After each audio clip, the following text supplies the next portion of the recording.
বন্ধু-বান্ধৱীসকল বৰ্তমান সময়ত একাংশৰ বিৰুদ্ধে আইনী ব্যৱস্থা ল'বলৈ সাজু হৈছে অসমৰ জনপ্ৰিয় অভিনেত্ৰী শ্যামন্তিকা শৰ্মা। জনপ্ৰিয় অভিনেত্ৰীগৰাকীয়ে কিয় এনে কৰিবলৈ বাধ্য হৈছে জানিবলৈ অনুগ্ৰহ কৰি ভিডিঅ'টো শেষলৈকে চাই থাকিব। আৰু যদি ভিডিঅ'টো ভাল লাগে ভিডিঅ'টোত এটা লাইক কৰি চেনেলটো ছাবস্ক্ৰাইব কৰিবলৈ নাপাহৰিব। আপোনালোকে হয়তো সকলোৱে গমেই পাইছে যে যোৱা কেইদিনমান আগত জনপ্ৰিয় অভিনেত্ৰীগৰাকীৰ বৈবাহিক জীৱনৰ বহু কথা সামাজিক মাধ্যমত খুবেই চৰ্চা লাভ কৰা দেখা গৈছিল। কাৰণ যোৱা কেইদিনমান আগত জনপ্ৰিয় অভিনেত্ৰীগৰাকীৰ এটা সাক্ষাৎকাৰত অভিনেত্ৰীগৰাকীয়ে তেখেতৰ বৈবাহিক জীৱনৰ বহু কথা কেমেৰাৰ সন্মুখত প্ৰকাশ কৰিছিল।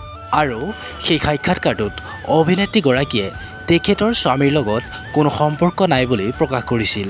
আৰু সেইসমূহৰ আলম লৈয়ে একাংশই অভিনেত্ৰীগৰাকীৰ বহুতো ভুৱা অপপ্ৰচাৰ চলোৱা দেখা গৈছিল। আৰু সেইসমূহৰ পৰা অভিনেত্ৰীগৰাকীয়ে মানসিকভাৱে কষ্ট পাইছিল। বৰ্তমান সময়ত অভিনেত্ৰীগৰাকীয়ে সেইসকলৰ বিৰুদ্ধে আইনী ব্যৱস্থা লোৱাৰ কথা প্ৰকাশ কৰিছিল ফেচবুকৰ জৰিয়তে।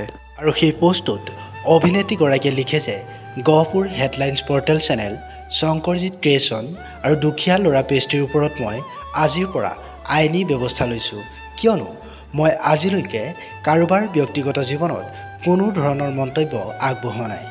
এই তিনিটা পেজে মোক যি ধৰণে মানসিকভাৱে আঘাত কৰিছে তেওঁলোক কেতিয়াও সুস্থ মানসিকতাৰ ব্যক্তি হ'ব নোৱাৰে। লগতে অভিনেত্ৰীগৰাকীয়ে আৰু লিখে যে আৰু আগলৈও যাতে মোৰ সকলো কথা নজনাকৈ বা নেদেখাকৈ মোৰ ভুৱা বাতৰি সামাজিক মাধ্যমত প্ৰচাৰ নকৰে যেন। ইতি শ্যামন্তিকা শৰ্মা। প্ৰিয় বন্ধু-বান্ধৱীসকল, ইয়াৰ ওপৰত আপোনালোকৰ মতামত কমেণ্টত জনাব বুলি আশা ৰাখিলোঁ।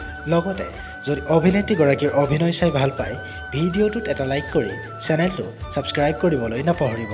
ধন্যবাদ।